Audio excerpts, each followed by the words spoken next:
you start hanging around people that fit your lifestyle, but not knowing everybody's intentions.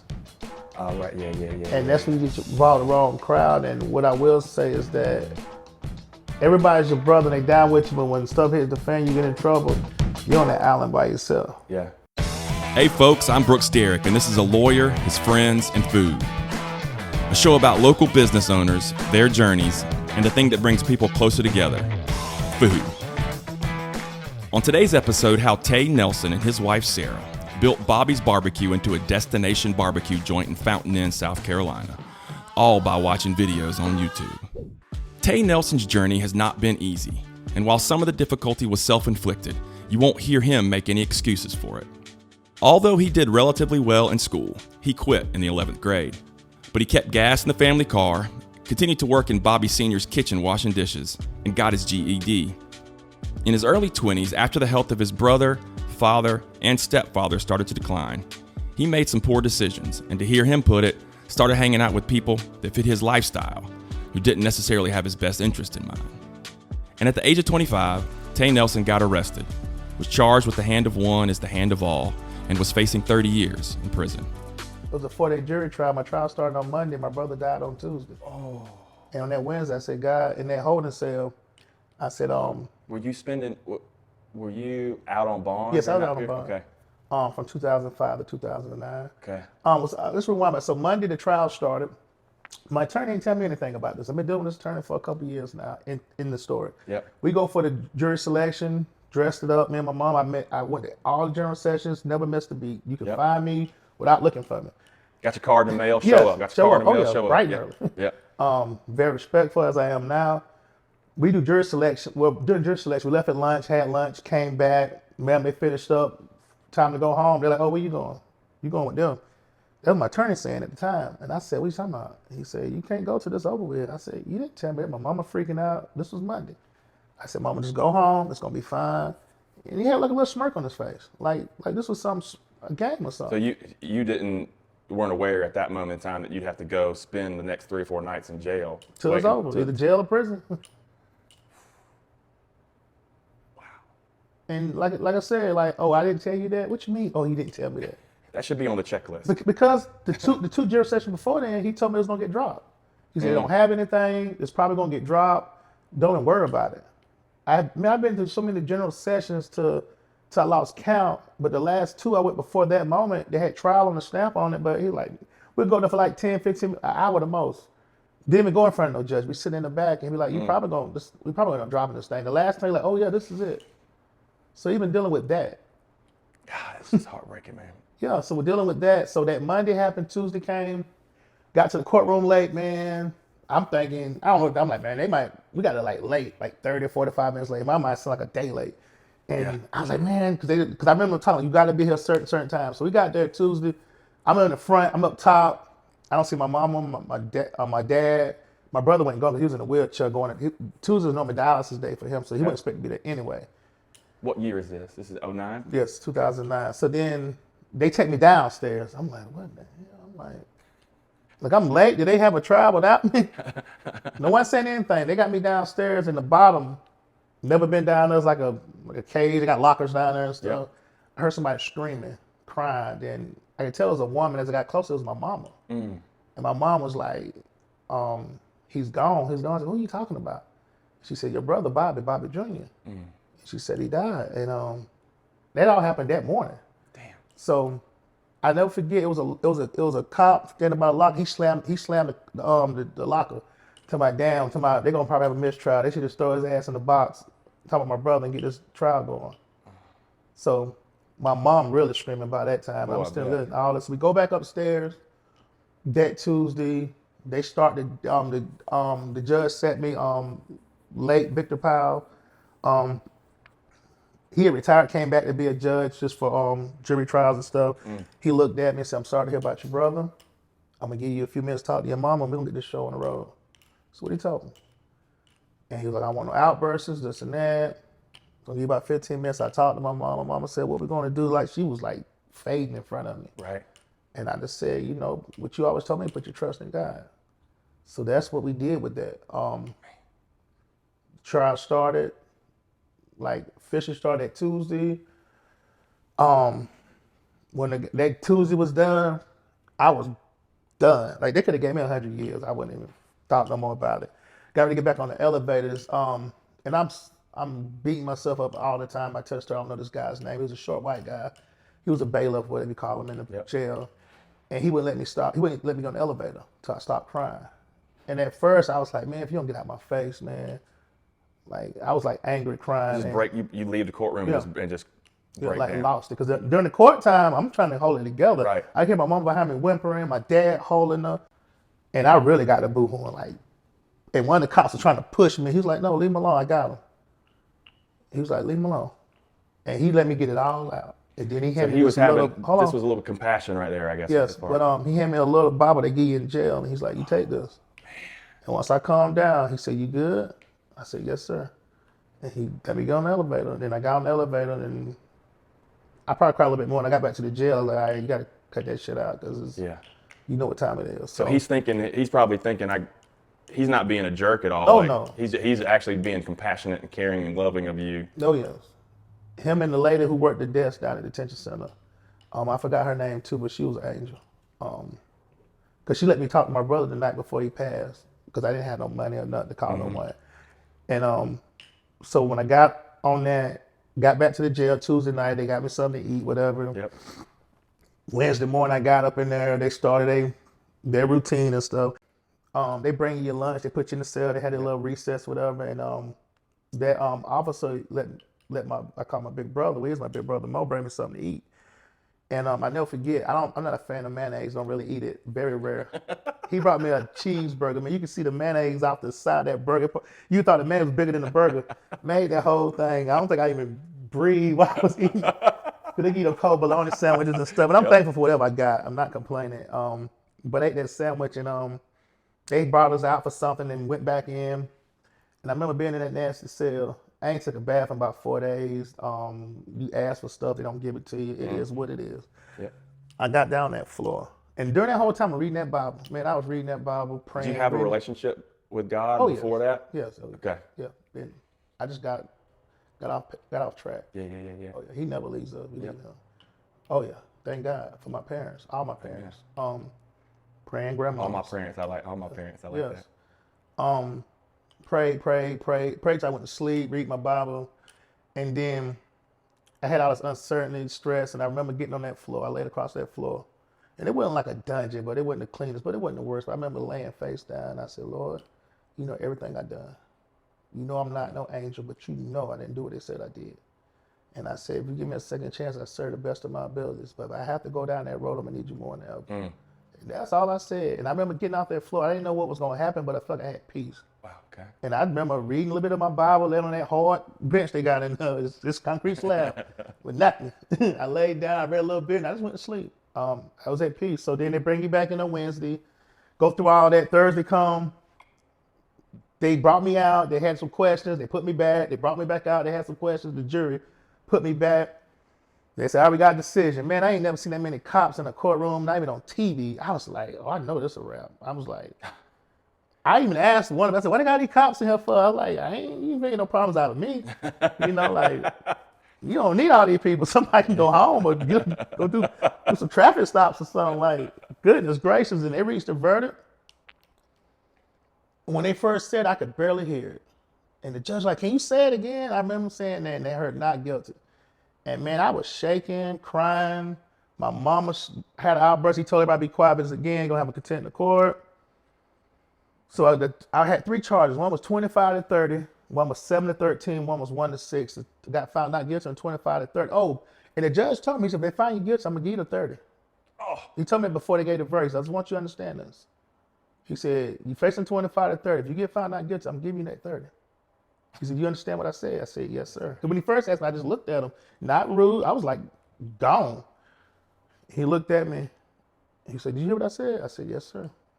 He said, all right. And then got found not guilty on 25 to 30. The 7 to 13 got thrown out, that charge, because of that. And I had the 1 to 6, got a mistrial on it. So the assistant solicitor asked, could they keep me there till we go back to court? And the judge said, God is my witness. I never forget when he said, I gave y'all every opportunity to get this man. I'm gonna let this man go home and bury his brother. She said something else. He repeated himself. He said, I gave you every opportunity to get this man. He said, I'm gonna let this man go home and bury his brother. And I told him, thank you. Wow. And so when that happened, they put me down in the cell, turned the head around. Because then you got to go back. You can't. They don't just let you go. Oh, no. Or you don't walk out the front door right now. Yeah, yeah. They take you back downstairs, and you're not upstairs no more in the hall. They take you down there, a little separate corridor. Had you holding the turn. I had the time walk up to him and say, well, I guess you're not going to hire me to finish this other charge. He wanted me to make a commitment to him. I looked at him, I said, sir, if you can you leave me alone? Can you get me out so I can go home to my family? Yeah. So I was, that happened in the daytime. I didn't get out at about 9:30 or something that night. Got home to my mama's house at the time, went in my brother's room, and I just lost it. Yeah. And then from there, buried my brother got out of trouble that Thursday, buried my brother that Sunday, went to work that Monday. The lady that worked at the desk at the detention center that let me use the phone and make sure I had something to eat, she would see me out every so often. She like, you staying out of trouble? I said, yes, ma'am. Oh, okay, wow. And then that bailiff, every time I had a good milestone in my life, I always go and see him. And even when I met my wife now, when we was dating, because I didn't get my record expunged twice. I was found not guilty. I get my record expunged twice because the first time it was showing up like I was charged active. And then I got the first expungement. I had to scratch up to get that money because I was trying to get me a better job. I'm trying to just get on my feet. Then when I met my wife, I was working at GE and I was a contractor. I was trying to get hired full time. I thought that was going to hit against me. So I went back down there again. So each time I had a major milestone, I would go tell that bailiff, like, hey, I don't know his name. And when I met my wife, we got serious. I went to go introduce her. She was nervous. He was nervous. And he started getting gray hair. He had dark hair when I first met him, but he started graying more. And he just kept saying, he asked me the same thing that lady asked me, you staying out of trouble? I said, yes, sir. He said, all right, keep up the good work. He met my wife. My wife was like, I don't know what to do. And she's like, you got a good man right here. And then had to get my record expunged again because it kept saying I was found not guilty. Then you go for an interview, they're like, why was you charged with this? It's like, right, you got to get all that stuff out of it. Yeah, it's like, it's a serious charge. Like, who was you hanging around? I'm like, that's irrelevant. I'm found not guilty. Yeah. I need a job, you know? Because these temp agents I work with, they wasn't paying anything. You making $10 an hour, $9.50 or $10 an hour, trying to get on your feet. Like, and I was working like 2 and 3 jobs. I wasn't just working one job sitting on my butt. Like, I was working and so then that was 2009, 2010, the season came out. All right, let's pause and eat. And thank you so much for sharing that a minute ago, man. I had no idea. That was like I was talking when you're in there, back there. That's why people don't like lawyers. Oh, I can sense the disdain. I have very few that I do like. Yeah. And Well, I can move into that category of like. Yeah, what time to tell? I give you a fresh shot off the top. I mean, I don't go and hating them. Because I got to know some good ones. When I got out of that trouble, when I first got out of that trouble, you'd have thought I'd been walking straight and narrow, just riding around selling Bibles. Junior preacher. I got out of that trouble. I'm winding back. I got out of that trouble in October 15, 2009. Probably a couple months later, I picked a friend girl up. We going to have a good time. Right. We partying. That was the second time I heard that whisper. We coming up 291 with Green Techers on the left, that church on the right. I think it's New Springs, nice to be Eastland. I mean, my late brother's car, tinted windows, music blasting, under influence, not bragging. God knows I'm wrong. Don't do it now. I could see like my life, like a drive-in movie through. I could see slides of my life, and I could hear that whisper. Then, this is how you repay me. Got to where I was going, did stuff I had no business that night, but each time I would do it, I would feel so bad. Me to probably crying, and some people who knew me like, man, what's wrong with you? You all right? If I did something, I had to be like partying and stuff, I was just feeling horrible. You get acquitted. You kind of start from ground zero. Got this job at the Candle Spot. Where does this seasoning, fascinating. So the seasoning came when I was working at Quick Candles. And then I remember back when my pops had his restaurant, on Sundays, either we'd cook something at home or we'd go out to eat. Okay. So trying to keep that going, my pop gone, my brother gone, I was doing it with friends, family. We'd cook something, grill something. I was just playing around with spices because he had a bunch of spices, but. It was like candy. That's the plan. He had a bunch of seasonings. he had like stuff for hamburger, stuff for stuff for chili, stuff for grilled pork chop, stuff for chicken. But it was like separate different seasonings, all different blends, and he had nothing written down. Everything was like up here. And I knew a little bit of this and that. So I was like, well, man, I'm just goofing off, hanging out with people. I'm not trying to get people to replace my papa and brother, but try to do some stuff that I was familiar with. Right.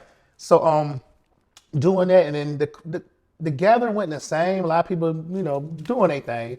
So they was like, man, you need to do something with this season. I'm like, man, yeah, whatever. And then we was at the that's when the year they had at the used to be Charter Amphitheater. I think it's called something else now.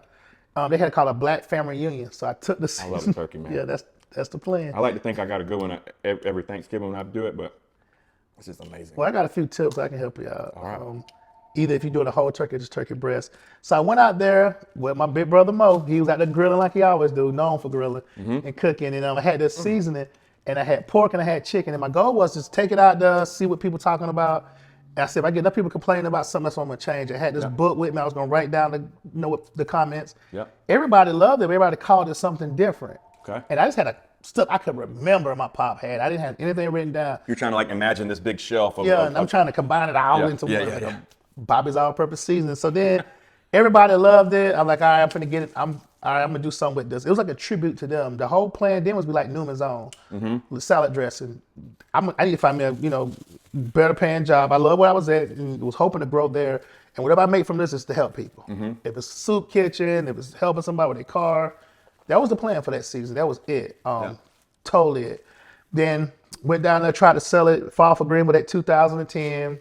Got some positive feedback. For the most part, people was like, I wanted to sell just the restaurant. I didn't want to do no hand-to-hand, none of that. So then we did that. Didn't take off, but back then Halls was called the High Cotton. Right. I got invited downstairs. The chef was like, man, this is good. You got something good right here. He said, but I can't buy it. I said, why not? I give you a good deal. He said, because I want to have a job. Like, that's my job to make the stuff. seasoning. But that was good enough for me. Yeah. I got something. That's so then right. I was trying to sell it to the local people. So I was in my car doing that. That's a good like confirmation. Okay, Yeah. I got it. It's not just my friends and family that are like, oh, this is really delicious. Right. Like, And they don't tell you that when it's free. yeah. Yeah. Even with the barbecue now. Not all my friends and family, but a good lot. bit. A good bit of A it. lot. Yeah, I like the word a lot. Majority. That's right. It is what it is. Anyway, the ones who know, they ain't got to worry about it. Yep. Anyway, so then me selling that, me trying to sell it, I had guys, but so many people in my life. I've been told lately to write a book, and I don't know. I don't really want to hear this. But anyway, I had so many people. I'm trying to short it down. I need one 2-hour video. But anyway, I had so many people help me along the way. I want it. He doesn't want it. Yeah, but you can look at the edited version so I can right. show my kids. That's right. But anyway, so get the season out there. I'm selling out of cars. I'm going to the Clemson. You're going to Clemson games, like popping your trunk? Yes, yeah. I had a satchel going out there hitting the ground. Are you get like little? No, I had the plastic bottles cups? and stuff. No. We had bottles. How are you saying like try this right here? Here's No, well, after I did that preliminary thing, no, it was for sale. Okay. When you're going to Clemson games, people know that they remember this seasoning? Yeah, they remember from the time before. They either called me Spice Man or Bobby. And I only went to the big home games. Right. They have a lot of traffic. Okay. The first time I went down, it was Clemson versus South Carolina in 2010. Where you set up there? I wasn't set up nowhere. Just walking around? They're supposed to be down there. A lady, Kelly Matt, was the radio host at 107.3 Jams. I saw it on Balo on 291, and I stopped because I was trying to get some advertising on the radio. She was like, listen, that stuff ain't cheap. But she gave me the idea to get your little satchel, be discreet, go out and hit the ground running. And she was like, if they ask you to leave, just leave. I said, yes, ma'am. And because she's like, this stuff ain't cheap. And I told them a little bit about myself, and went down and I sold 7 bottles that game. The reason why that was like a very defining moment in my life of the few I already shared you was I only sold 7 bottles that game. And you know, it's a lot of people down there. The reason why that meant the most to me, because I almost quit like halfway through it that day. People down there drunk, they cutting up. Yeah. Some rude as all get out. And I got down about, I think, the women's softball field or soccer field or something. It was, if you look at the statements to the right, somewhere down there.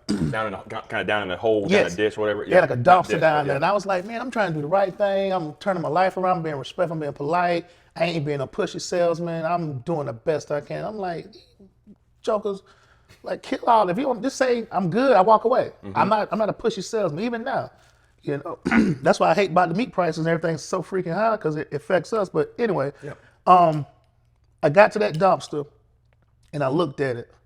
And I said, if you quit now, you need to go home and throw everything you got in that dumpster. Because outside my apartment room, which was my brother's old room, was a dumpster right there. So you need to go home and throw everything in that dumpster. Everything you got was contained in the seasoning. I sat there for a minute. I said, I'm going to finish. I finished that day. I only sold 7 bottles, but I was so thankful and happy that I didn't quit. Yeah. And that was just those hard, see, the lessons I learned in the hard times in life. You can read a book all day, but you got to apply it. You can watch YouTube all day, but you got to apply it. And it didn't turn overnight. I just kept going back. 2010? 2010. 2010? South Carolina, it was the day after Thanksgiving, the weekend after Thanksgiving. Down there.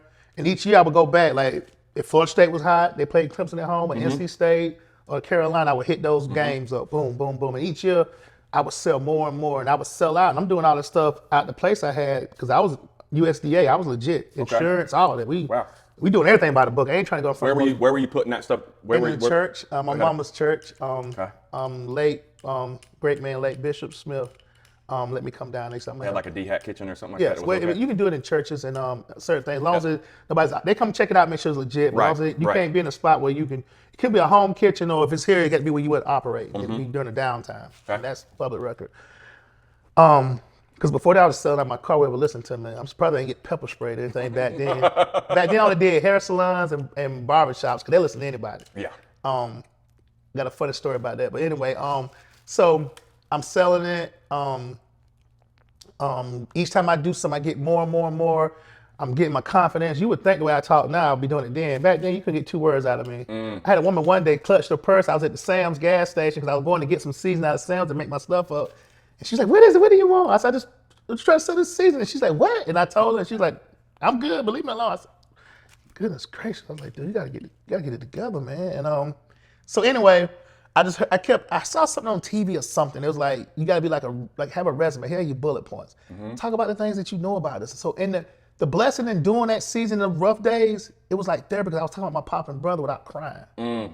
Because it was Bobby's. First people know, your name Bobby? No, who is Bobby? And in the beginning, it was hard, but then it got to the point it was joyful. And then that's when it's natural. It's no hustle. It's legit. So that just flew off me easy. So at the time, I didn't notice, but looking back, I was like, man, that's where some of that healing came into place. So I'm selling the seasoning, met my wife, we dating. I'm trying to sell her seasoning when we first met. We met online. And then she trying to come to see me. I'm trying to sell some seasoning. And then she went with me when we got into Whole Foods. So we went to the regional office down in Alpharetta. How did that work? My mutual friend, I was working at GE that time. When I first started working at GE, I wasn't dating anyone. So I'm working at GE. One of the cooks inside the cafeteria, he worked at Whole Foods too. I was letting him try my stuff out just to get feedback. Right. Honest feedback. Like, tell me what you think. What can I tweak? He's like, man, I can put you in front of so-and-so and see what happens. So after going back and forth, that was in November 2011, I think. And I'm like, oh yeah, it's on. That passed to 2012, I ain't heard nothing. So I'm like, people that knew was like, what happened to the Whole Foods, man? They thinking I'm lying and stuff. So I tried to get in touch with her, so I went down there. My wife was living in Lawrenceville, Georgia. Okay. So I went to go see her. I got dressed up. I got pictures on social media somewhere. I'm like, I'm going down there. So we went down there to the regional office. It was called Harry's at the time. Went up to the corporate office. It was like, you don't have an appointment. You didn't have an appointment? I said, you have an appointment? You just said, I got dressed up and went. I'm going. By that time, I'm like, sure, if it's God's will, let it happen. If not, then we'll do something else. Yeah. Anyway, because the whole time I'm driven. This still wasn't my plan to be doing this in my life, even to the day. I enjoy what I do now. But anyway, so we got to talk to the receptionist. She was like, hold on. She was like, you don't have an appointment. She was like, and I told her my situation. I need to leave by a certain time to be back at GE for second shift too. Right. We waited for my girlfriend at the time. We had just started dating too. We went dating long. She waited with me for like 2.5 hours for me to get inside that man's office and be there for like 10 to 15 minutes. He said, I already got your stuff. He was like, you ready to go? I was waiting. I was wondering what was the hold up.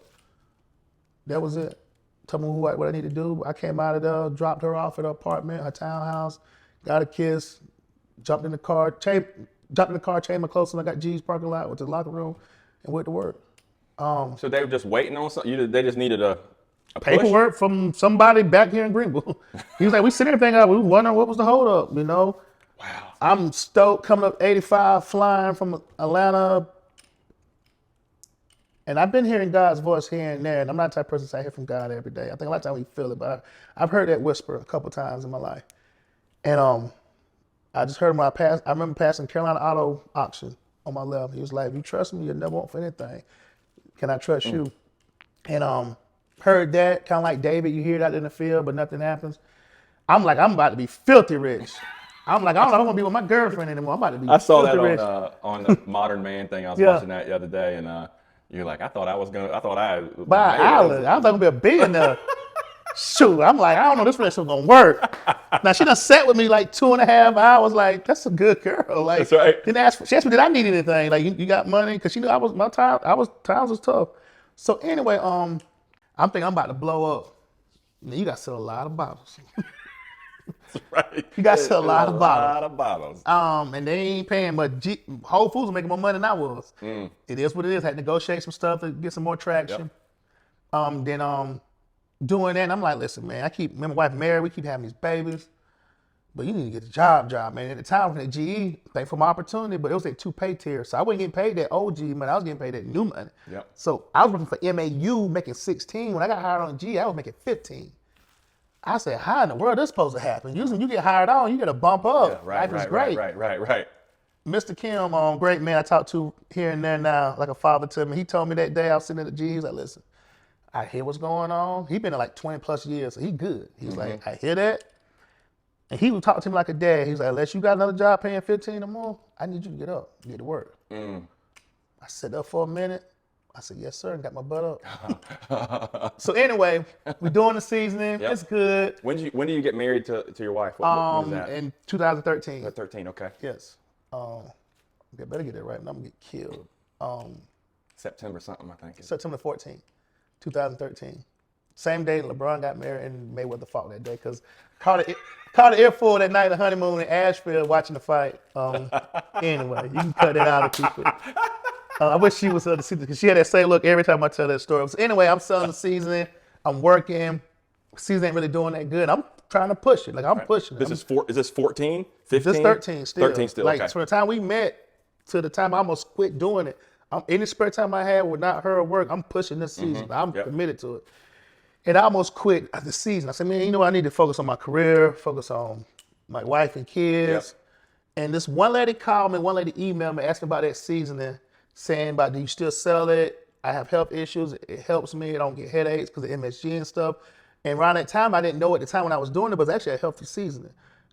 And the silver lining for me was because my pop and brother died from complication of diabetes. And usually when you eating something good, usually it ain't good for you. Right. Stuff like that. So just to hear that, I said, well, you know what? As long as y'all want it, I'll make sure you get it. If I have to bring it to you, mail it to you.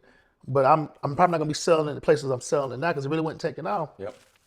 So then I'm working at GE. I'm trying to bust my butt. I'm trying to move up the ladder. Kept hitting these glass ceilings. But I'm not like, give me a job. I'm working towards it, doing it. Just had my eyes on the supervisor job they call ops leader. So I'm working on that. People are like, you can do this job, but why you want to deal with that headache for? They're like, you crazy. I'm like, I can do it. Plus I want to make some changes. You know, change starts with the top down. I'm drinking the Kool-Aid, believing the culture. Yep. Because when I was growing up, this was the job to have. Right, If you was a doctor, a lawyer, if you hear like your life changed, I know kids went to school with me, like they lives was different. Right, yeah. You know, mama didn't work, daddy only worked. But anyway, so I'm trying to do it, but I wasn't making enough. Yep. My wife's shooting, she doing photography on the side. We barely getting by. So I thought about going to get a part-time job and work at GE. And sell the seasoning. Instead of seasoning. Yeah. And then I was like, man, I'm killing myself. So then I started doing barbecue as a hobby. It was never this strategy, what we got now. My wife was pregnant when our daughter lady, who is now 7, be 8 in October, she pregnant with her. She like, her and my mama going back to Georgia where she's from to a baby shower. Her parents was throwing her. And she was like, what you gonna be doing this weekend? I said, probably nothing, sitting on this couch. Cause I was doing knuckle busting stuff at GE. It's industrial construction. Yeah. You go home, you go to work clean, you come home dirty. Covered with grease, diesel, whatever. It's my job though, and I enjoyed it, learned a lot. But anyway, I was like, man, I want some barbecue. She loved the pork butts I used to do in a crock pot with a little bit of liquid smoke and the bobbies, you know. I said, I want some ribs. I ain't had no pork ribs in a while. Usually when I do pork ribs, when I go to restaurants, usually it's more bone than meat. If I go to a cookout, it's more bone than meat. A few people did it well. Mo was one of them. And I want some pork ribs. So I went online. I went to, back then, was what year is this? 14, 14, 15? No, 14. 14? Yes. Because Nettie was born Wife gonna kill me. How much money are you making? How much money are you making from this seasoning? Man, probably the most, probably $500 a month. Yep. The I was gonna most. say $5,000 a year, something like that, maybe something. Yeah, something like Yeah. that. But to make that a full-time job, I already did the math. I didn't sell 3,000 bottles a month. To make that a job. But when I moved here in 15, I went to Malden High School. I lived in Charleston for about 15 years. We moved back here in 15, and I remember seeing, can't remember when it was, if it was that fall or maybe the next year, I saw it in Ace Hardware and I bought some of it. I was like, I'll see what this is like. I got it from Ace, and I was new on I have an egg. I bought an egg, and I was still trying to figure out how to use that sucker. Well, my very first store was the Meat Market in Berea, the home of the $2 ribeyes. But it was consignment, and some days it was good, some days it wasn't. Yeah, I got it from the Ace right here. Yeah, that was like down the line. Yeah, way down the line. Yeah.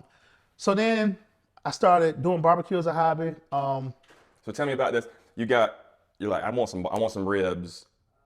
Do you cook those ribs that day, or you just start thinking about it? Is that when you that day. start searching for how to make them? Yes, I went online. Because you had no idea. No idea. I did some barbecue grilling, Yep. but nothing like that. I went online, Google, sent me to YouTube, same company. Got to looking, man, half of them people were drunk. Half of them, they might say, it's on 225. They put the camera on, it's 125. Oh, it'll get up in a minute, throw a piece of wood on. I'm watching this whole long video, just giving my life away. The hand didn't move. So some of the videos even had the finished product on there. Then some of the guys were very detailed, saying words I never heard before, using spices. I'm like, my wife is a great cook. She reminded me of my pop. I look at the cat, we don't have that in there. And I almost quit and ran across this guy with cool as a fan. He was nerdy, smart, but he kept things simple. Didn't know who he was at the time. He did a pork butt, then I got a rib video and I made it. I did it at night. By the time it was done the next day, I put it in the warmer in the oven. My wife come home, she pregnant, probably miserable. This is the butt or the ribs? Both of them. Both of them. Okay. Did both of them. Did a rack of ribs, did a pork butt. She come home, you ain't got nothing to eat, you don't have anything to eat. What you been doing? I'm like, huh? I was doing it for her. Yeah. Like this is. Is this like on a Weber kettle? Is this like a charcoal grill from Walmart? $100 like charcoal grill. just an egg, not an egg, but A grill. Yeah, the grill you see on the YouTube. Yep. The first thing we did with YouTube, that's the actual grill. Okay, Yes, gotcha. That's the original The thing. one that you kind of look, you kind of see that when it looks at like the park or whatever. Kind of looks like that kind of rectangle. Yeah, the top was missing because they took it off for the camera to see it. But yeah, that was that. That's one of the few things I bought for the house. And my wife was so particular what we bought. I got it from Walmart off Woodruff Road. It was $99, and I was so excited. So she comes home. She's irritated, fussing, pregnant. You don't have anything to eat? I'm like, oh, hey, how you doing, babe? My mama done went home. She come in and I showed her what I had. She's like, smell good. And I think I put it in the refrigerator. I didn't keep it. I put it in the refrigerator. So I showed it to her. She heated it up, tasted a little bit. She's like, oh man. So she made some mac and cheese, some green beans. I know we got a picture on social media somewhere, probably on our Facebook page.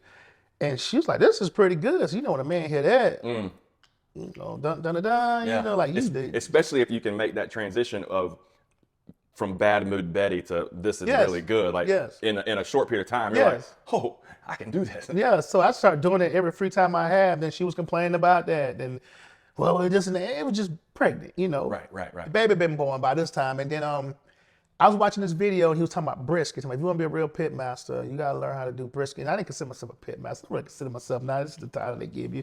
I just smoke meat, start fires, put fires. Are you still cooking on that same rectangular? Yes. I was on that thing for a while. Yep. No, it was a regular charcoal grill. Oh, I'm just like, yes. I'm thinking of the shape in my head. Yes, Because when I was a kid, we had a Weber, but it was like the kettle. That's all we cooked on. Yes. Right? I recently bought one of those not too long ago. I love it. So you're still, at this point in time, you're still cooking on that. You haven't really like graduated to any kind of smoker at all. No. Okay. And I went and got a brisket. I didn't know what it was. I went to Food Line on West Georgia Road before they opened, closed down, and came back.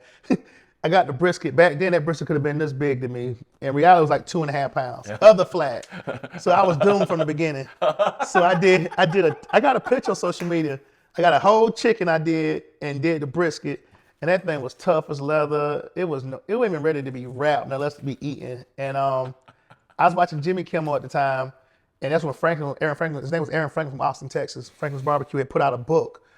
And I happened to see him. That's that guy. That's that guy. And anybody that knows me, I do a lot of research. I'm curious. I'm a student. I love to learn.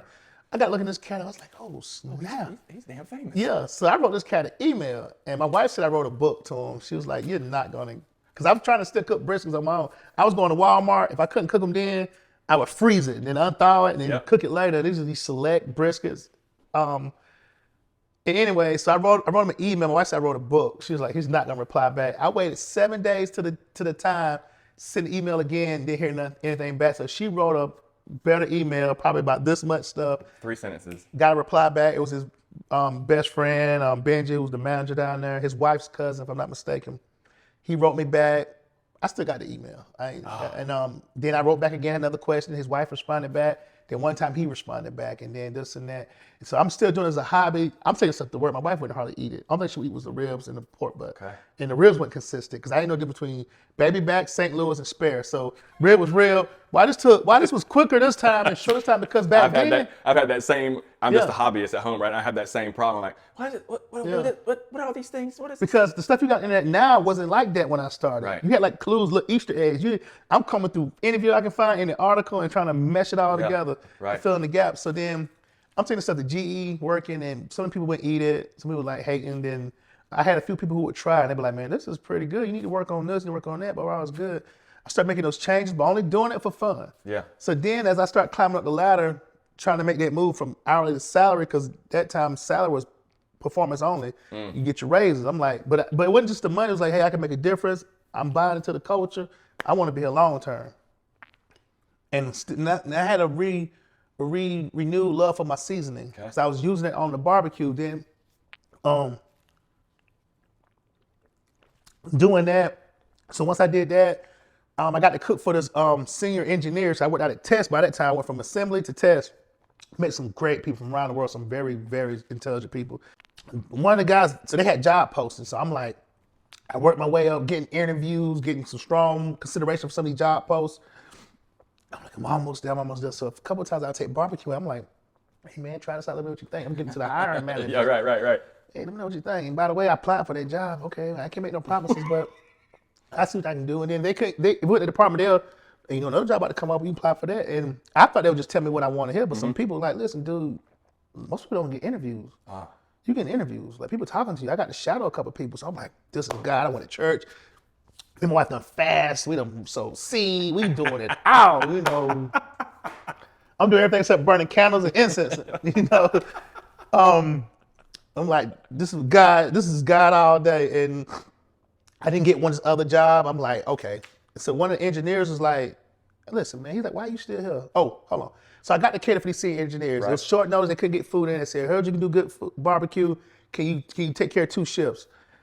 I said, yes, sir. He said, you got like a menu price? I said, no, but that's what we're doing. Because I've been doing a little stuff on the side by the time. Like it's Christmas, like Thanksgiving. Church stuff, Christmas. Yes, okay. yes. I hit the church circuit. I'm tearing it up because that way you can do it legit without D-head cracking your head. I'm trying to do everything by the book. I ain't trying to go see nobody downtown at all. So anyway, so the guy gave me the business card, corporate card. It was a green American Express. He said, listen, don't take us to the cleaners, but make sure you make some money. Like, give me an invoice, give me this card back. He said, if you take 10 cents over or steal anything, you fired on the spot.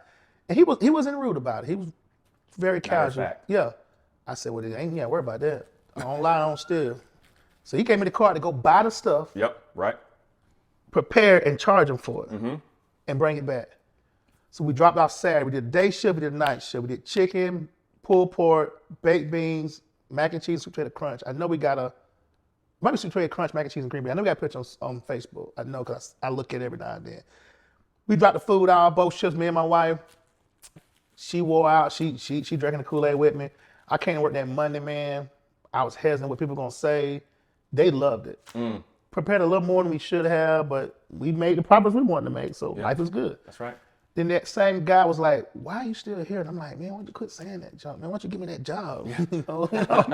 He was like, listen, I told you. Yeah, he was like, look, I told you, man. Like, leave me alone. But I said, all right, let's reset this, I said, let's reset. I said to myself, so I'm sitting there. He's like, listen, dude, I'm not saying you the best. I ate barbecue all over the United States for G.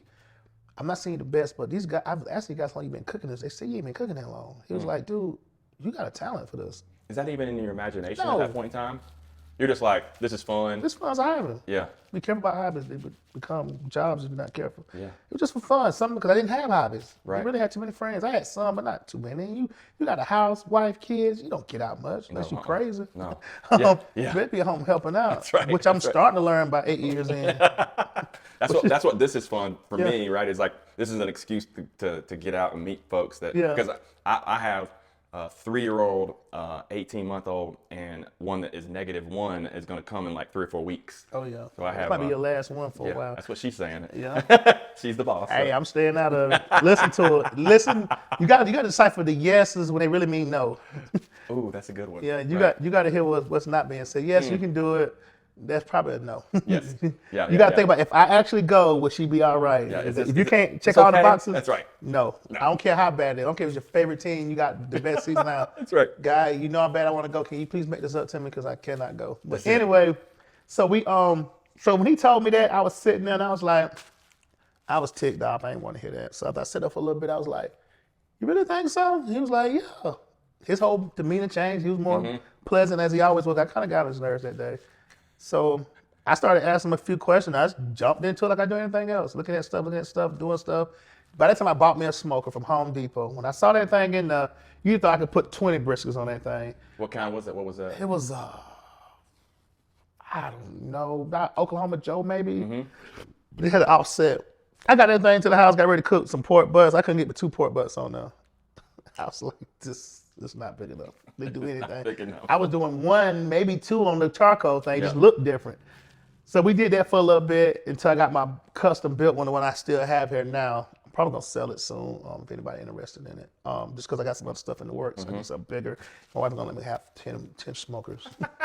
So anyway, to keep the story short, if that's possible. But so I'm doing it. And I had to a fork in the road. I got hurt on the job. I applied for other hourly jobs that paid more and stuff I feel like I could do, qualified for, wasn't getting those, and I started applying for salary jobs. I did 5 of them. The 6th one I did, I said, I'm done. I'm not doing this. I'm gonna find something else. So still talking about working. Right. So I got hurt, went through all that stuff. Not nothing serious at the time, but it was like, okay. Then they brought me in. It's like, if you got an opposite of the job where your doctor cleared you to do that. And I'm like, yeah, because I'm keeping in contact with the employer. I'm not doing nothing shady. They know before my doctor's appointment, as soon as I get home. So anyway, they called me in for the so we got this job. They called me, got this job for you. It's the 7th time. I said, wow, awesome. They said 1 catch. I said, what is this, 3rd shift? I'm like, no, man. He said, but I knew that like the Edison program thing, they rotate you around. I feel like when you do about 18 months to 2 years, that's what even the guy said, then you knock it out, sky's the limit. Right. Okay. They even move people to other countries and stuff based on what you put into us. I'm like, well, man, that's one thing I got to do is work. So, applied for it, went in. They had this thing, you do 3 interviews one day, 3 interviews the next day. These are like lengthy interviews. I called it a gauntlet. I said, I know I got this one. Everybody look, they taking notes in the interviews, like, wow, I didn't think of this, I didn't think of that. So some time went by, my father-in-law was like, did you hear anything from the company? I was like, you know what, I ain't thought about it. So I called him up, called my boss at the time. Yep. He was like, so they call you? He was like, oh, you know what, I'm gonna make him call you. I was like, oh shit. Oh, no. So he called me, gave me some excuse. I'm coming down February Road, turning on Harrison Bridge Road. I got off the phone with him, passing that CVS. I told myself I'd never fill another job application out again in my life. If I do another application, we for a business loan. I got home and told my wife. My wife was like, oh, really? She's pregnant again. She was like, really? Like, you making decisions for us? I said, if you got something else, I'm all ears. I'm all ears. I haven't applied for other jobs between this time, other companies. Hell, I was gonna move to Detroit, Michigan. People trying to get out of there. Like, I'm ready to move anywhere. And what year is this? This was, I would have to say, 16? man, probably so, 16. We opened up in 17, 16, 17, 16 could turn to 17. Yep. Doing that. So then, I get home and tell her, she said, all right, let's do it. So I really dove in it then. And then with the whole separation from company, they lawyered up before I did. I'm like, wow, like, usually it's the other way around. So I had to have major surgery on one of my hands. So is this, your separation from employment, that is due to the injury? Yes. So and you could have worked, if you'd have gotten that other job. Yes. It would, you your injury wouldn't have kept you out of that job. Correct. But the current job that you had, Correct. you couldn't perform After that the job. first surgery, it was like my doctor was like, yes. After the second surgery, he was like, listen, I wouldn't advise that. Yep. And I almost lied because my wife was freaking out. Even my mama was. They was like, what you gonna do? You got these kids. You're like, what are you gonna do?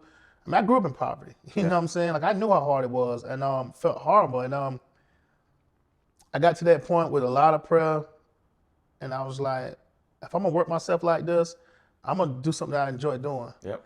And so they was like, they sent me a certified letter back then. That was the first time I ever heard of you getting a certified letter like on a Saturday or Sunday. Man, wasn't running like that back then. Freaked me out from FedEx. I was like, oh my goodness, like what's up with this? But anyway, they like, you can't do like 90% of the job or limited mobility. We can't have to separate ties. So they said, we give you a couple weeks to think about it. So I was like, all right, guys. So we did a few little pop-ups here and there with people helping me because I had some issues at the time. And then we had some success. So anytime I went away from barbecue, doing something else, I kept running the brick walls. Anytime I went with barbecue, it was ups and downs, but I was going forward. Okay. And we had this big event. We did like a 2 or 3 day event. We gonna make a killing. At the end of the event, some of it wasn't our fault. It was people scheduling, but we was being obedient. We was listening to what they said. Other people doing what they want to do. Sold out 3 times, and I'm not exaggerating. We come up there, people fed. They don't want our food. So after everything was said and done, I made like a $20 profit. My wife, she's sitting in the house. My mama sitting there because she was watching the kids. And I went in the garage by myself, and I got down on my knees by the little steps, and I said, Lord, if this is what you want me to do, I do whatever you tell me to do. I do exactly what you do. I do it exactly. If you let me know it's from you, tell me how to do it, I would do it. And I was crying by that time. Not like boo-hooing in that courtroom, but I was crying. And I heard that whisper said I invested too much in you to fail. So I got up. I was like, should I even tell my wife? My wife was like, what's wrong with you? I guess she could tell I was crying and stuff. My mom said, you all right, baby? I said, we're going to be all right. She was like, oh, yeah, the Lord. My mama, the Lord got you. Don't worry about it. But you can hear that all day long. Right. But I told my wife on that night, she looked at me like I'm about crazy. She was like, God said that? I was like, yeah. So here we are now. So we fast forwarded. A couple things happened here and there. We really digging into this, and doors start opening up for us, man. So we opened up this restaurant. Oh, How do you? So you're catering these random events, Right. Making a little bit of money, but not overly too much amount of money. How do you get to the point of saying like, you know what, I'm gonna open a restaurant? Like, how does that? Where does? because when I got to that fork in the road with the whole thing with GE, I was just like, listen, man, like I got to go all in. I'm going all in. I'm not even a gambling man, but I went all Right. in. I took that settlement, which again, you told you gonna get this amount. We was gonna plan a vacation. We get that check. Oh, baby, cancel your plans. We even brought passports to go to Canada. Like, let's go do a barbecue trail, go to Canada, come down. No, we ain't got nowhere near Canada to this day. But anyway, so I had to get the smokers. The smokers we got now. At the time, so think about it. I called the guy about getting the smokers. I found through. Are you thinking about opening a restaurant Yes. when you get the smokers? Okay, so Yes. you've started to. You separate from GE, Yeah. You're starting to formulate this idea like, I want to open a spot. Yes. Okay. Thought it was gonna be like a food truck, trailer, Okay. little kitchen. But everything kept pushing me to this restaurant because I'm trying to save. So I called this guy, I want to build a smokers. He was like, dude, you better put some money down. I got people hitting me up because he started getting more well known. I had to put $8,800 down of our life savings. My wife was like, she wouldn't go to the bank with me. So I went to Wells Fargo on Fairview Road by myself. I'm the same Fairview Road. That's a special road to me. So I got in the parking lot of Wells Fargo to go by myself to get this cashier's check. I could have wired it, but my wife was like, you gonna wire? I'm like, no, I don't know this guy like that. I'm not gonna give him an $8,800 check. Right. I'm going to Texas and deliver this thing. So I'm sitting in the parking lot by myself at Wells Fargo. My hands are like shaking. Like, I'm like, dude, you better calm down. They're gonna think you about to rob this place. And I go here all the time. They know me, but I'm like shaking. So I calmed myself down, walked in there. The lady was like, she's still working there right now. She was like, what you need a cashier check? What you doing this? So I'm telling her the story because the back of my mind, I'm thinking she thinks something up. I'm like, this is your own money, not robbing the bank. Right. This is your money. Yeah, This but is your money. But I'm trying to explain it. But halfway through my spiel, she's like, all right, bye. How your wife and kids doing? Tell them I said, hey, okay, got the check, got home. Got in that same house that we was living in. My wife sitting on my side of the bed. I got down on my knees. She was sitting there. She said, what you think gonna happen? I said, I don't know. I said, this is gonna be, if it don't work out, it's gonna be a big, painful, expensive lesson. I said, but God done got me out of bigger jams than this. Amen. And we went from there. I met that guy, Sonny Moberg, down in Dripping Spring, Texas. He introduced me to Mark and Mike Black from Terry Black. So he introduced me to so many other people. And So you go down there, you hand deliver this check, you Do you pick out the smoker or? No, I already know he had pretty much had. But back then you could customize a few things before. Yeah. Now he got one way. It is what it is. Yeah. But that's what we want. But we talked and talked. And that's like grace. That's grace and mercy. Is that what grace and mercy? That's out out there for. Okay. That's grace and mercy. And we talked, and he asked me what I was doing. He said, "Well, I gotta get back to work." I'm like, "Well, I'm here for 4 days, and my wife let me get away for a couple of days." I was like, he was like, "What are we gonna do?" And I'm like, he said, "Well, I gotta go back to work." So I hung out with him about an hour, and I was like, "Well, I want some barbecue. I've never been here." He gave a couple people. He said, "Go see my friends. They might can help." He sent me to a couple people who might give me some insight because. Yep. You'd have thought I wouldn't go ask for money. I had my business plan with me. What I thought was a business plan, wasn't a business plan. I had a lot of dream board stuff. I had my seasoning in that same bag I had down at Clemson. Okay. Fast forward, I had the same sachet. Nice. Got that sachet right now in my office at home. I don't know what's in it now. But anyway, I'm trying to go talk to people like, what you doing with that bag? And I'm talking to them like I'm talking to the bank. And then I met some real great solid connections with Mike and Mark Black, and they took me under their wing. They was the grandsons of Black's Barbecue. You meet them on that trip down there to deposit the money, okay? And met some other people, the people he built smokers for, and I'm talking to them, asking questions. Like, tell me, I didn't even talk about the good stuff. Like, tell me about if you'd have done anything different, if you started out what you done different, tell me about the hard times. We all know what success looks like. Like, tell me about these tough times. And some of these people was like, dude, I think you know more than you think you do. You're going to be fine. For you to be down here doing this, that says a lot about you. I'm like, yeah, whatever, man. They was feeding me food. Some places I was buying it, about to pop. And then I got to go to this other place. I got to go to Terry Black's and see the operation full scale. I called my wife. I was going to get some meat at P. Terry's, get a burger. It's kind of like with Whataburger, In-N-Out. Yep. I called my wife when I was in the drive-thru. She said, how's everything going? I said, I got to grow up. Like, this is real down here. Wow. This ain't no little bitty stuff I done seen up here. Like, this is a real operation. I don't think I can do this. So then I went back, left, stayed for 4 days, went back February the next following year, stayed for like 21 days, I think, during Valentine's. But I made sure my wife and kids, everybody got their flowers, bears, candy. She didn't even know about that. And I came back, wore out. I said, we good. What a great, tremendous blessing for the guy who builds the smokers for you to take time and use up some of his personal capital to say, like, here's this guy that just bought a smoker from me, introduce you to all these folks. I mean, that you probably can't get into the door of the Black's place. No, we can get a lot of people. And the thing with Black's helped me, we had a mutual friend that I met on Instagram. Because a lot of people wouldn't tell you stuff still. Right. This guy was younger than me, but I call him a barbecue guru, Dylan Taylor, out of Austin, Texas. And he was like, he would help me as much as he could do Instagram, but he was very detailed, very patient with me. So Mark was like. You're DMing him on Instagram? Yes. So when I got talking to Mark was like, they twin brothers, Mark and Mike. Mark was like, we got to talking. He cut me a tray of food just because of Sonny. I mean, it was so much food, I didn't even touch it. Like, I didn't even touch it. Food, he said, man, what you gonna eat? I'm trying to talk to him. He's like, you want like a loan? I said, no, I'm just trying to tell you what I got and want your insight. He said, well, eat your food. And somebody mentioned Dylan. He said, you know Dylan Taylor? I said, yeah, you know Dylan. The same thing, go back to that American Express card. He said, if you tell him the truth, I'll help you any way I can. I said, 2 things I don't do, I don't steal, I don't lie. He said, well, I'm going to text. He said, I'm going to call. He cussed. He said, I'm going to call you out on your shit. He texted. You know what I started doing? I started eating. The whole time that tray right in front of me didn't touch it. I started eating. He said, I'll be damn. He said, he didn't say hey. And you just messaged him out of the blue before that? No, I didn't even message him. I didn't know they knew each other. Oh, wow. Dylan, did you message him? No, I did, but he was working somewhere else at the time. Yep. And some people are funny about letting people come down and see the operation. So he was like, nah, you come out and get some eat, but he started a new job at a different barbecue place. But he was like, yeah, I'm real busy. It's polite, but he's I really don't have time to fool with you, which was cool. And we stayed in touch a couple years even after that. But anyway, he was like, Mark was like, hey, whatever you need, got you. And that relationship has stayed true to this day, him and his brother. So anyway, I did all of that. This is before you, this is. Man, when we did that, when I took that money down there, we didn't have a business plan. Yeah, we didn't have a loan. We didn't even have this. Yeah.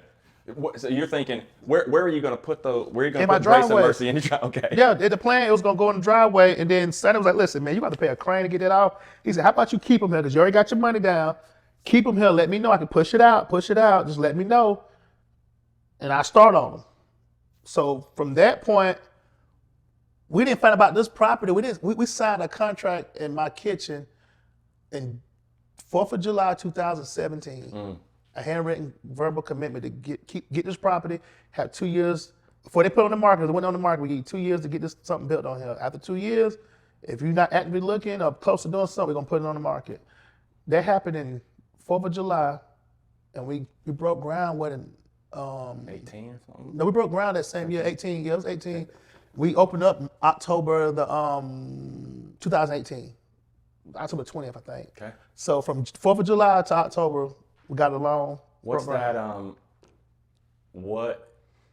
what's that process like of like getting all the stuff together to get the loan closed? And Man, it was crazy. So I was back in the season there. I was working with the Small Business Development Center of Clemson. Okay. Great man named Scott Welcher. Great patient guy. He knew me when I had the season. He did all my taxes, helped me keep my books together back then. It was small time, nothing. So our relationship, we didn't end the relationship. I really didn't need him at the time because it really wasn't taking off. But he always would check on me. I got with score.org, got the mentor/protege program, got with that. And then we always kept in touch. So then when that happened, got my business loan. Got my business plan. Went online, got some templates. Banks were like, what is this? what is this? Yeah. So I went back to Scott. I just knew he was gonna shoot the idea down. He said, I think you need to do a barbecue restaurant. I was already ready to defend myself why we should do this restaurant. He said, well, if you're gonna use the seasoning in the restaurant, then I think, and you keep it the same name. I'm like, yeah, that's a bigger brand. He said, I think it's a good idea. Yeah. And my mentor, Mr. Gordon McGee from score.org was like, yeah, I thought he was gonna shoot it down. I'm ready to go here, verbally fight with these guys. They're like, yeah, like, I think it's a no-brainer. Right. So then we went to all these banks. He was helping me with the business plan, and went to the banks, credit unions. I do my elevator speech. They loving it, buying in. No. I had about 3 people on the hook. SBA was one of them. SBA was going to do it, but they wanted me to put my house up, and they was going to charge us crazy interest rates. I said, why would you do that? It's a government-backed loan. Why'd you put my house up? And the dude was like, you don't believe in yourself? I said, oh. I got a wife and kids. Right. My house ain't going to do with this. Yeah. You put your house up. That's what I told him on the phone. And that's not who I am, but at the time, I'm like, hold on, I don't believe in myself. I'm doing a lot to believe in myself. So had 2 banks who was going to give us a loan. But they was like the preliminary just talking. No, 3 of them. BB&T, Southern First, South State. Okay. The lady at BB&T was like, for us to continue this conversation, you need to have a friend I know, Scott Welcher, do your business loan. If he sign off on it, it's a good chance you get it. I said, that's it? I know that guy. I got him. That's my man. She looked at me like I was crazy. This white lady, so she's like, you're not in the hood. She's like, oh, okay. I was like, that's my man, I got that. He working on it day in, day out. He was working on Saturdays and Sundays. We went and did a wedding. Her best friend had a wedding in Florida. We went to the wedding. We back and forth during the wedding, during the reception. He asked me questions. I feel like this man taking time out of his day to help me. I'm going to be available. My wife was like, come on, Taylor. I'm like, no. Because my pop said, if somebody help you, you need to work twice as hard. So we got it. We took it to the BB&T. I'm like, this is a no-brainer, slam dunk. Forget the other ones. She was like, still no. She said, but I want to help you. Southern First offered us. South State turned us down. I told my wife to go back and anybody. We had a list of people. I was with that satchel going to whoever listened to me. I set appointments. I go to credit unions. I went to everybody except the mob. Yeah. I went knocking on everybody to do it. Banks. I thought SunTrust was going to do it because they talked very strong about doing it. So anyway, she actually called South State back by accident. Got the guy on the phone. He was like, well, let me look at this. And then my father was like, well, if you need some help, I really don't want to get involved with this, but if you need some, let me know. And thank God we didn't have to really go down that route. We did, but we didn't.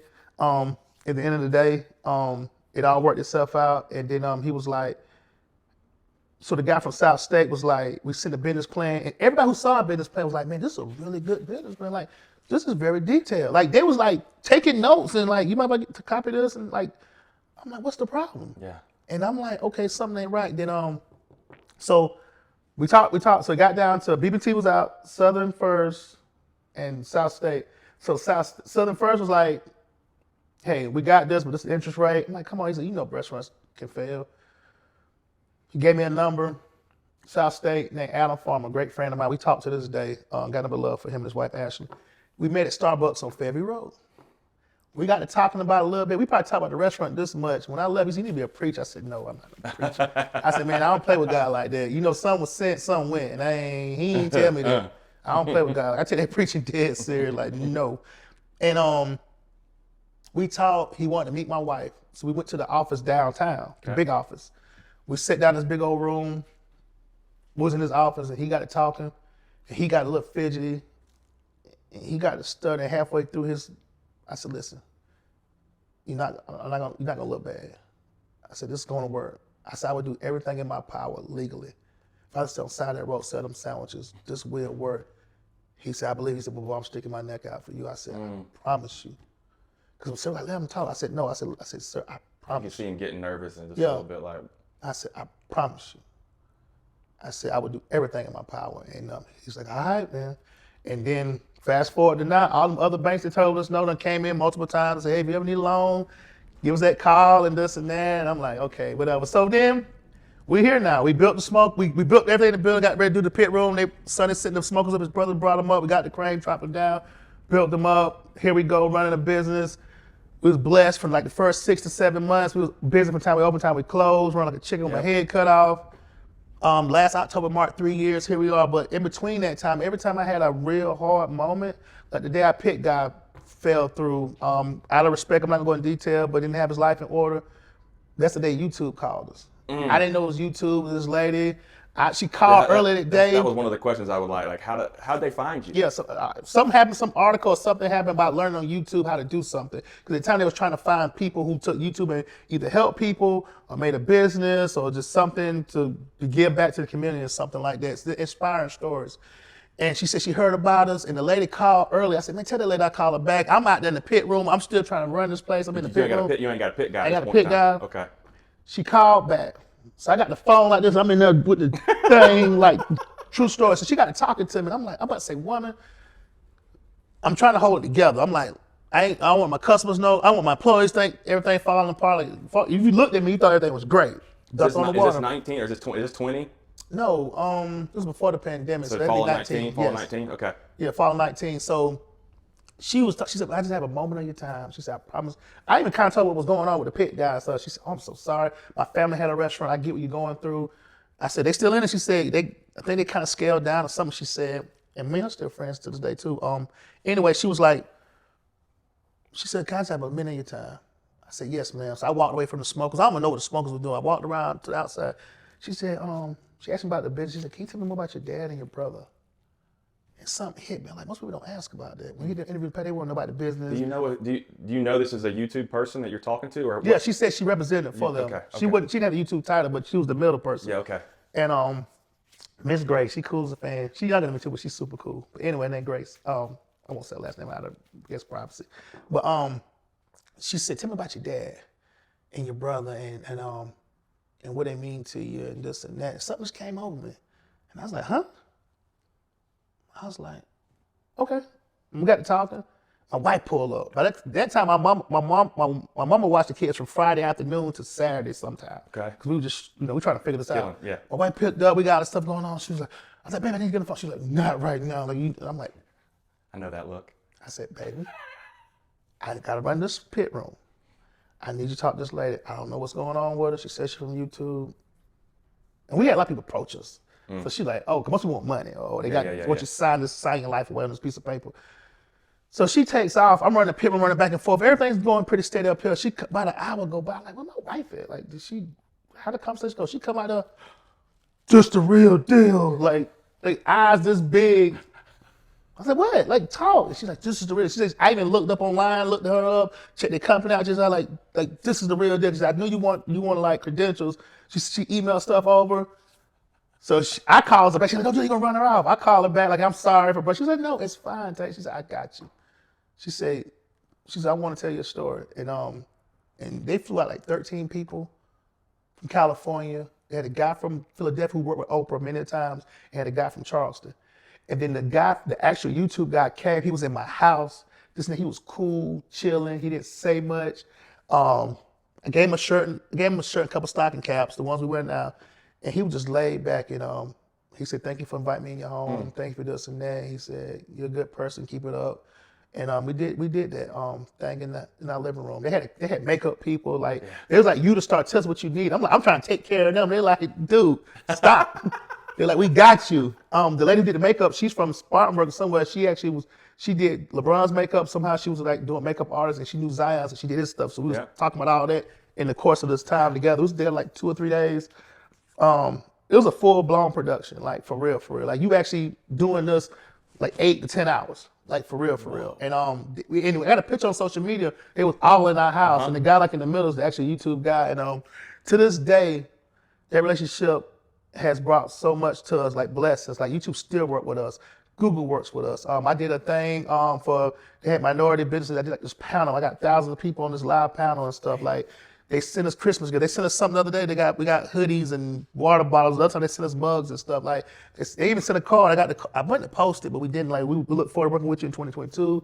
Just keep up the great work. Blah blah blah. Like, what is an absolute blessing, right? Yes, I mean, and they don't charge for the video thing, but all the other stuff they busted. They normally charge. And they told us that they said just something about you.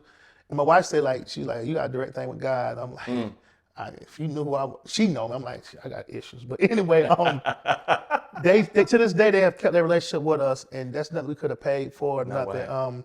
So from that thing with the Forbes, and we had other people who helped us out. Forbes, the Wall Street Journal, the commercials you see on TV, all these other people. Our PR lady time, Amanda Harley, great people, Perfect Pitch Productions. She was out in the trenches with us, just trying to tell that story. The story, like I told you earlier, most people want to hear about the hard times, which I don't go around bragging about or beating on my chest because, it's God's grace and mercy. I'm Him. Yeah. And that's what the name of the smokers are there for. So up to this day, still have those relationships. They reach out to us every so often, ask how things are going. For the most part, I'm like, everything's great, blessing, highly favored. They be like, listen, how things going? I might be listening, man. We struggling though. We doing good on this, but I'm dealing with this. But I'm sorry, I don't even want to hear this. Like, no, they're like, well, let me see what I can do to help you. Yeah. See, I think like you said this earlier, like the view from success is easy to look at, right? Like when people are trying to figure out, which is what I kind of want to accomplish with some of this at least, is like when people are, the 28-year-old Tay, right, to be able to see something and be like, oh, well now I see this great restaurant, I see all these great things, and it wasn't like it was given to him on a platter. Exactly. Because I think sometimes when you view people's success, you think they're that way. I'm gonna tell you something. There's no overnight success out here. There's a few that strike it rich quick. Most of them don't make it. It's hard. Yeah. Those hard moments prepare you to now. You have to go that way. Like Zig Ziglar got a book saying about take the steps. The steps is where it's at. From the time you was born to the time you die, life is in the middle. I'm a goal-oriented person. I want results. I don't care who gets the credit for the good stuff. I take all the bad so we can fix it. But life is in the journey. That's what I'm learning, shifting. Like it's in the midst of this because you get so focused on those goals. But as running this business, no, it's not easy, man. Everybody you thought was gonna be there for you, more likely than not. You don't want to be reaching for the stars and burning your family up trying to get there. Right. You got to find balance.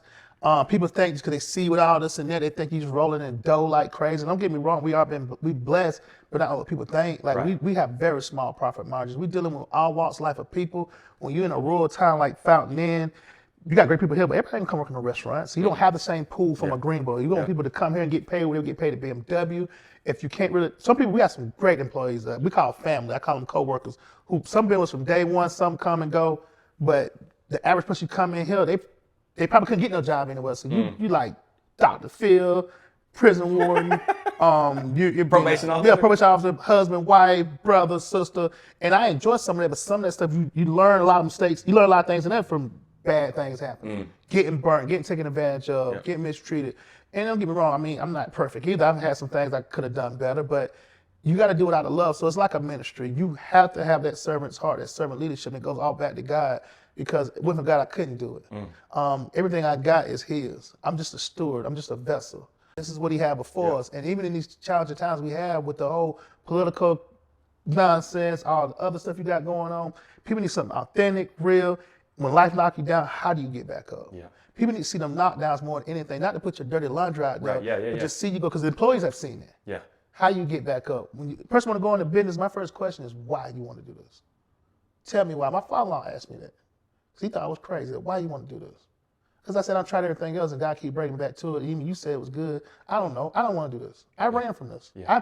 I had people prophesize on me years ago and said I was going to have a restaurant. But even when I wasn't working at GE before then, I was like, man, you crazy. I had 2 different preachers tell me that. Say, God done told me. I'm like, God didn't tell me. I said it just like respectful, because I respect these men. Yeah. God, He need to tell me because He ain't told me. And no. I need that certified butter. Yes. Me and him not to talk. He didn't whisper that one to me. So he know how to get in touch with me. He know exactly where I'm at. But anyway, real talk. But because I ran from, I saw what my pop went through. You're right. It could be hell. But the reward is instant gratification. People say they love your food. I'm not caught up in who's the best. That's for the people to decide. It's about being consistent. It's about building relationships, get to know people. From a person as a kid growing up to being an adult, to provide a better life for my kids than I had. Yeah. And this ain't about material stuff, to teach them things I wish I did know. I've been working with prisons, helping people get that second chance in life. To be hoping this inspires someone, but it's gonna require everything you got. Yeah. And the first thing I would ask a person to go talk to your wife and kids, make sure they on board. Don't expect for them to give it all that you got, because that's your baby. If your wife had a child, she got her baby. She having her baby. But give it all. If you're not willing, you gotta pretty much be obsessed and insane. Oh yeah. You gotta push them boundaries. Like my wife can tell you, I would stay up, I was working second shift at GE, get off at 11 o'clock, get about 3 or 4 o'clock. How did she know? Because she kept going to the bathroom, use the bathroom when she was pregnant. Get your ass in here. Or changing a diaper or feeding the bottle. She's like, baby, go to bed. And I just locked in on it. But the thing that pushed me to get there, because I thought about them. And I was like, I don't want to be a joke. I don't want to be a one-hit wonder. And they're counting on me. They are following my lead. Yep. And a little bit from God, preachers, Bishop Jakes, a few motivational people like Inky Johnson, Eric Thomas. Even when I was going to Redemption, catching some of that. Oh, Dr. Charles Stanley, I got to throw him in there. From a biblical standpoint to inspirational, but also just like trying to cross every T and dot every I. Man, I was reading reviews from ice cream parlors, bubblegum places, like seeing what customers was a common complaint, a common compliment, and how to answer that stuff, trying to get everything in as much as possible. Like I just didn't come out here one day, watch a video and someone open this up. Yeah. And I did do something crazy. When the first thing I cooked, the rib and pork butt, 3 months later, I did go to a barbecue competition, which was crazy. The wife was 41 and a half weeks pregnant.